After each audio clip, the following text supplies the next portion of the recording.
Au départ, c'est une idée toute simple. Un personnage, un chevalier en l'occurrence, est appelé à l'aide par une ancienne amour qui va lui dépêcher une jeune femme qui semble être la fille du dit chevalier. Lui qui voulait rester tranquille à la maison, à jouir des jours heureux dans une retraite paisible, va se lancer à l'aventure et ça s'appellera la quête de l'oiseau du temps. Et donc là, actuellement, on est en train d'essayer de clôturer cette histoire par un dernier épisode, c'est-à-dire jusqu'à la mort du héros, donc du chevalier Bragon. Donc après la quête de l'oiseau du temps, ça sera une quête ultime, pleine d'émotions, pleine de déchirements, mais aussi pleine de panache.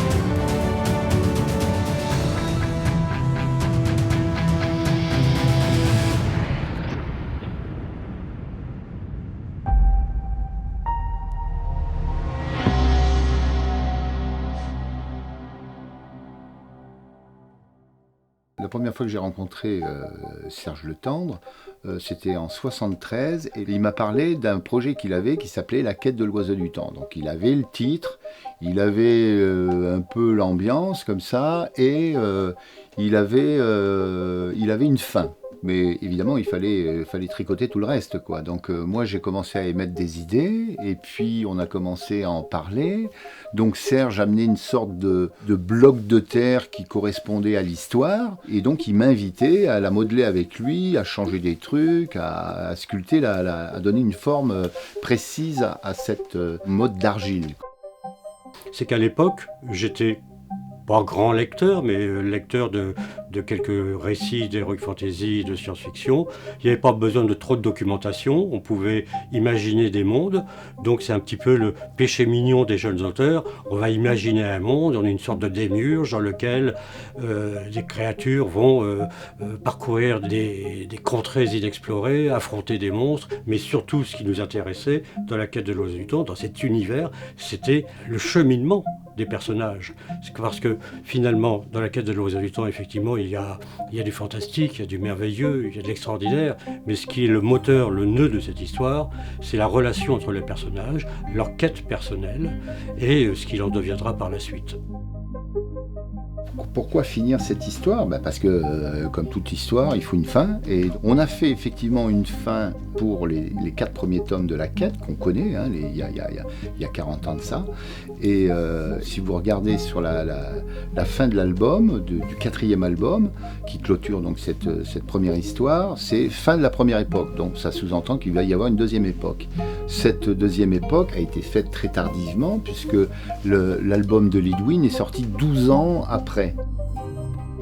Donc vous allez prochainement découvrir l'ultime épisode de Avant la quête, qui sera en résonance avec la quête, parce qu'il y a des liens qui relient les deux séquences, mais surtout maintenant, c'est ce qui nous rapproche, c'est qu'on est en train de travailler sur après la quête. Parce que finalement, la quête de l'oiseau du temps, c'est pas uniquement l'oiseau du temps, c'est pas cette quête-là qui est la plus importante, c'est la quête du personnage principal, le chevalier Bragon, qui va découvrir sur lui-même des vérités troublantes, mais il va aussi accomplir une quête intime à laquelle il ne s'attendait pas.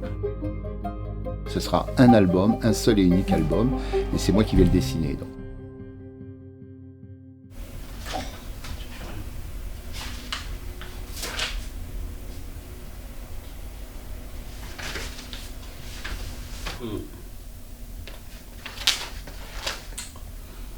Je pense que c'est marqué ici.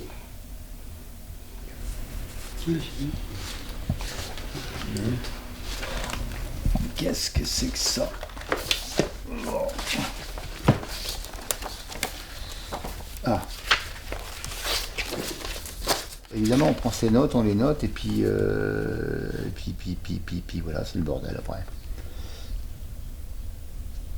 Tu vois, il y a un autre épisode à préparer, préparation de Bulrog, Chanchin, je sais pas, le moine. Oui, Chanchin, le moine. Euh, D'accord. il envoie un messager à Bragon, qu'il approche discrètement et pour diriger son énergie vers une ouverture spirituelle. J'ai l'impression que le moine, On l'a pas regardé, on l'a zappé, non, ça. on l'a zappé, donc tu es en train de lire des trucs qui... Non, ça, Si. c'est assez récent, ça. Ah bon? Ah, Tu ouais. crois? Ah oui. Qu'est-ce qu'on avait dit, Paul Foureux? On a dit que c'était folle de Dole qu'il... Non, c'est pas ça? La quête, c'est ça. On est là, on est au chaud, hein, tranquille. La quête, c'est le bordel, monsieur, si vous voulez savoir. Alors là, vraiment... Évidemment, tu as des idées qui viennent, tu te dis, bon ben, ces idées-là, elles vont être sur l'autre album, parce que tu peux pas mettre tout sur le même album. Donc comme ça va être le dernier, les idées qu'on avait notées, ici, qu'on n'a pas mises dans celui-là, ben, on va les intégrer, avec évidemment la suite, quoi. Mais on sait grosso modo comment ça va se terminer. Oui. Il faut que la fin soit en relation avec le début de la quête. C'est-à-dire que quand on prend le début de la quête, Bragon est un chevalier à la retraite qui a arrêté toute activité épique. Et puis on ne sait pas pourquoi il est comme ça, pourquoi il est amer quelque part. Donc là, il faut qu'on trouve l'événement marquant qui va faire qu'il va arrêter d'être chevalier. Et donc on a imaginé qu'il est responsable de quelque chose qui est terrifiant, qui l'a marqué, un peu comme d'ailleurs à la fin de la quête de l'oiseau du temps, lorsqu'il se rend compte que Marat s'est joué de lui et que Pélis n'existe pas. Là, c'est insupportable. Donc on a une idée. Ouais, bien sûr. Et c'est un peu sur l'idée du prix à payer. Est-ce qu'on peut tuer 10 personnes pour en sauver 100? Est-ce qu'on peut tuer 1000 personnes pour en sauver 1 million? Et donc là, c'est un peu sur ce même principe. Bragon va participer à un événement qui va être le responsable de la mort de centaines de personnes, voire plus. Oui, mais il y a aussi des enfants. Il y a aussi des vieillards, des gens innocents, entre guillemets. Bref, l'objectif, c'est ça. C'est arriver à réaliser quelque chose dont il ignore les conséquences.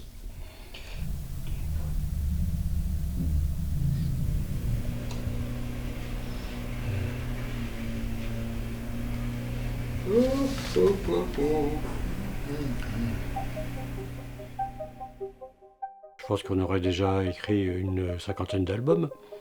Donc la difficulté, c'est ce qui nous motive. Parce qu'il y a toujours le challenge de relier les personnages de la quête de l'oiseau du temps, ce qu'ils étaient auparavant, ce qu'ils vont devenir plus tard. Donc c'est ténu comme fil, mais en même temps, on redécouvre, à cause de ces difficultés, la complexité des personnages. Donc c'est difficile, mais c'est enthousiasmant. Pour la petite anecdote, lorsqu'on avait terminé la quête avec Régis, on a pris chacun des directions différentes, tout en gardant une idée que peut-être qu'un jour on s'y remettrait. Donc les années ont coulé sous les ponts, et puis on s'est dit, est-ce qu'on est capable de retrouver notre univers? Ça a été bouclé en 5 minutes. Régis a sorti une bonne bouteille de vin, c'est indispensable. Et très rapidement, on s'est retrouvé immergé avec d'abord les personnages et ensuite l'univers d'Agbar, celui de la quête de l'oiseau du temps. Donc ça a été spontané même. Et maintenant, ça continue. Mon cousin Bolias avait raison, avec le temps, les choses vont s'arranger. Mais on va reprendre ça. Hein. Bulrog. Ah, c'est 77, Bulrog s'en va. Voilà, il arrive d'accord, alors c'est voilà. 77. Ça, c'est page de droite. 80. Donc c'est page de gauche. Et 81. À nouveau Bulrog, et là il dit, tu vois, une sorte une fin de non-recevoir. Ouais, c'est ça. Est-ce qu'il ferait référence à la seule chose qui... Non, c'est pas la seule chose qui l'intéresse, c'est pas... C'était le gars qui voulait retrouver. On peut dire que là, on arrive un petit peu à la phase finale du dernier album. Enfin, du dernier album de l'avant-quête. Ce sera le 8e. Le 8e, c'est énorme. Ouais. Et c'est là où je dirais que tout ce qui a fait que Bragon est ce qu'il est dans la quête est expliqué. Cette fin-là justifie la quête de l'oiseau du temps, enfin celle que il y a maintenant carrément 40 ans qu'on avait commencé, quoi. Et ce qui est important aussi, c'est qu'on retrouve tous les personnages, enfin presque tous les personnages de la quête de l'oiseau du temps. Il y a Bragon, il y a Bulrog, et surtout essentiellement la relation de Bragon et Mara. Leur amour, et pourquoi leur amour n'a pas abouti. Et qu'est-ce qui fait aussi que Mara est cette Mara-là dans la quête de l'oiseau du temps. Ce cycle-là, c'est la fin de la fondation de la quête. Ouais. L'idée c'était de me dire l'album, plus on avance, alors tu vois, il n'y a pas de grandes montagnes, de machin, de grandes cascades, et ils sont censés pas pouvoir décoller avec leur... Oui, bien sûr, oui. Tu t'en fais pas 50 000 d'oiseaux, hein, mais t'en fais 2 par exemple. Tu dis, ah tiens, il y a de la vie. Mais c'est très bien, hein, ça, moi ça me plaît bien. Hein, je te dis des oiseaux parce que tu me parles de l'impression de vide. Mais bon bah là, donc là, il faudra que je reprenne les personnages. Oui, effectivement. Je pense que je vais habiller un peu plus toi, c'est un peu simple, ce genre de choses.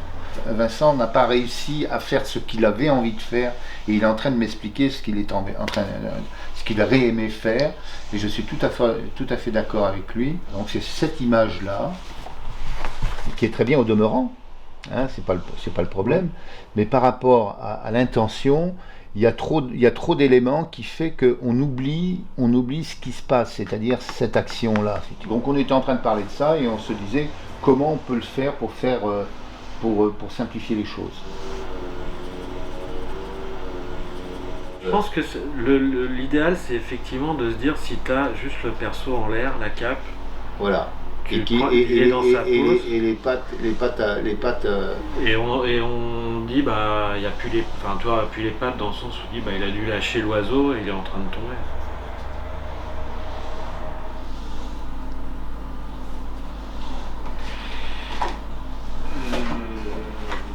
Moi je trouve que ton Bulrog, il est... Encore trop costaud. Ouais, mais c'est-à-dire qu'il a une musculature molle, alors que... Tu vois, ah oui, t'as un côté plus sec. Plus sec, et que les muscles soient dessinés. Ouais. Et on va voir ça. Il y a eu une deuxième période qui s'est faite 12 ans après la fin de la quête de l'oiseau du temps.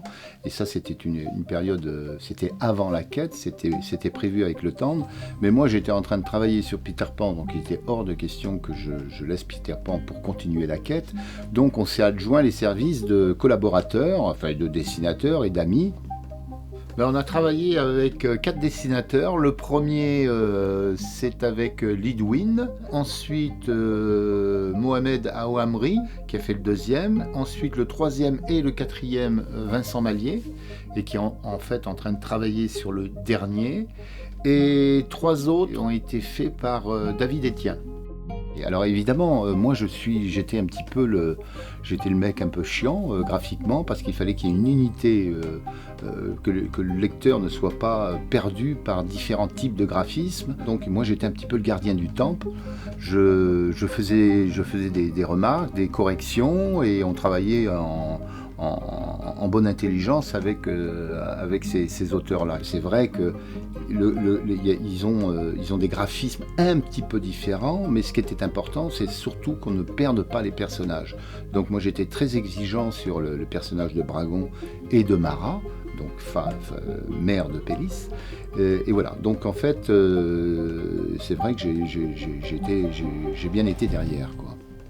La première fois qu'il baise avec Mara, c'est là-dedans. Mais quand Pélis arrive, à partir du moment où Pélis existe, jusqu'à... oui, mais c'est vrai, personne n'est venu dans le... T'as raison, c'est vrai. Donc là, depuis quelques années, on a abordé la deuxième époque. On en est au 7e ou 8e album. Le 8e va paraître. Le 8e, ouais. Est en préparation. Voilà, est en préparation. Donc c'est la fin de la deuxième époque. Et la troisième époque sur laquelle on travaille actuellement, ce sera la dernière et ce sera uniquement un album unique. Il n'y aura pas de suite ni quoi que ce soit.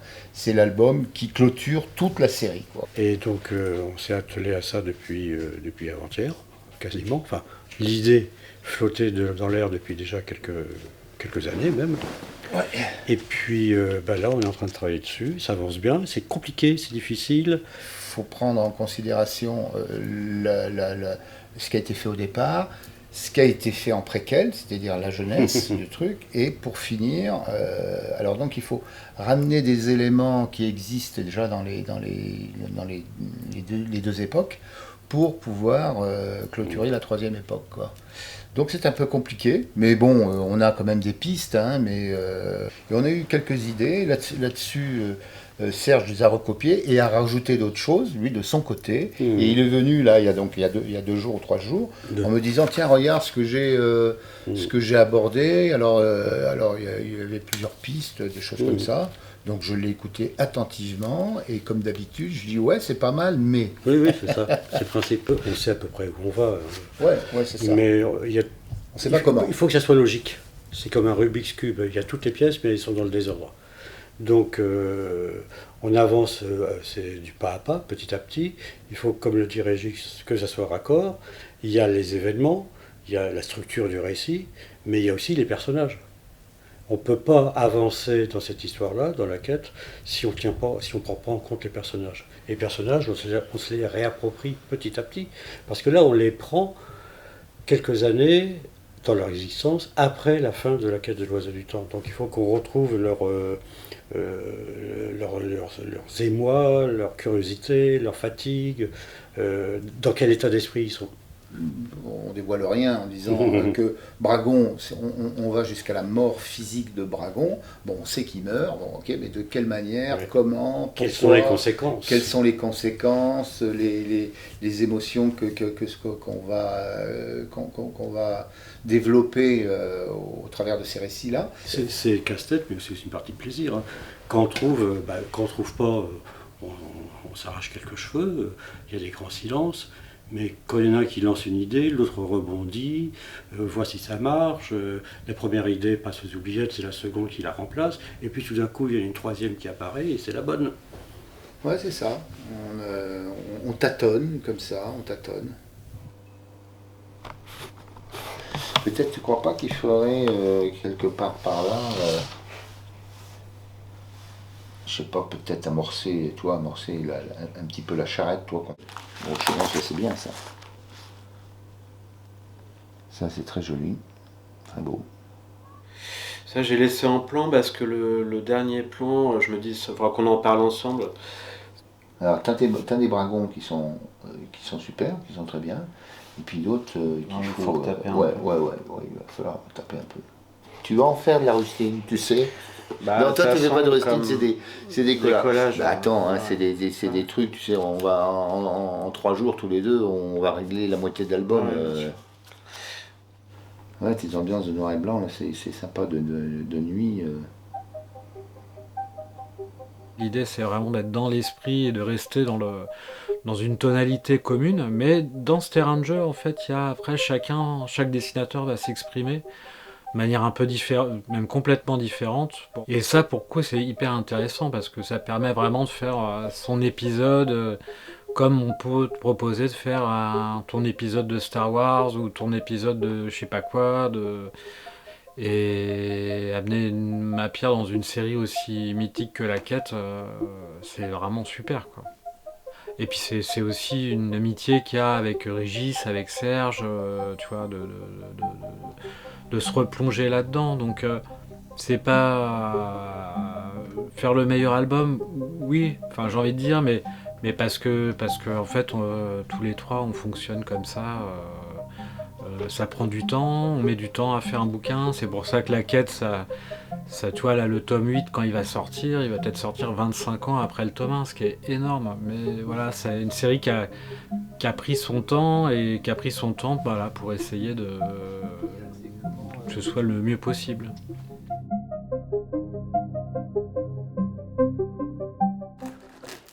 Bon, on va se faire un petit apéro tranquille là. Mon petit Lothar, tu t'assois. Bon, alors, tiens, regarde, je te fais une petite tartine. Merci, t'es gentil comme tout. Non, alors, je sais, je ne suis qu'amour. C'est vraiment très particulier, cet ultime épisode. C'est notre dernier, ultime épisode de la quête et de notre relation professionnelle. Bien sûr. Donc il faut continuer pour arriver jusqu'au bout de quelque chose que je ne peux pas révéler maintenant.